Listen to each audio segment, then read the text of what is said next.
Do you feel कि सारे main को, फॉरगेट आपकी लाइफ, किसी पब्लिक फिगर की life, normal day to day जिंदगी में भी आपको ज़्यादा एक्सप्रेसिव होने पे पनिश किया जाता है इन सम सॉर्ट?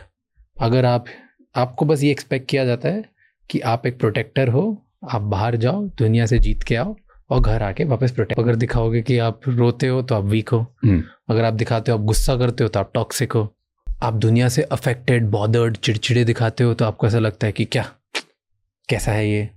तो आप कोई भी इमोशन जो बहुत नेचुरल है एज अ मैन, अगर आप वो दिखाते हो तो आपको ज़्यादा अच्छी वैल्यू नहीं दी जाती। इसको अगर एवोल्यूशन की कहानी से जोड़ के देखें, होमो सेपियंस की हिस्ट्री के 3 लाख साल में 5000 साल से हमने धर्म, परंपराएं, ये सब चीज़ें शुरू की हैं। लेकिन उस 3 लाख साल में, और अगर उसके पीछे मैं होमो सेपियंस बनने से पीछे का भी जोड़ लूँ तो कई लाख साल ऐसे हैं जिसमें हम जंगलों में और उन सब स्थितियों में रहे हैं। ह्यूमंस भी उनमें से एक हैं।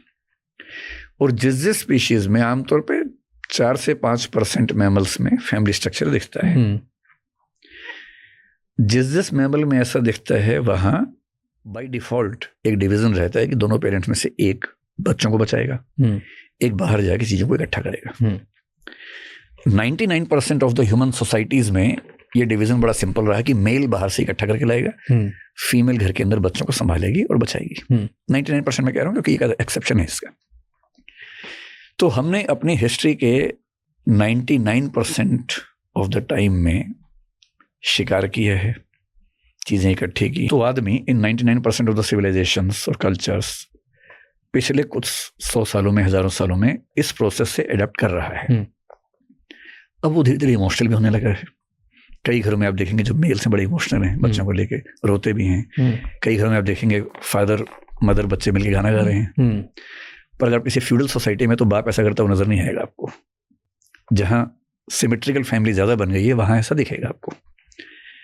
तो बच्चा, मतलब बाप अपनी बेटी से बहुत प्यार करे और दिखाए भी, बेटे से बहुत स्नेह करे, दिखाए भी। ये नया फिनोमिना है जो नए समाजों में आ रहा है।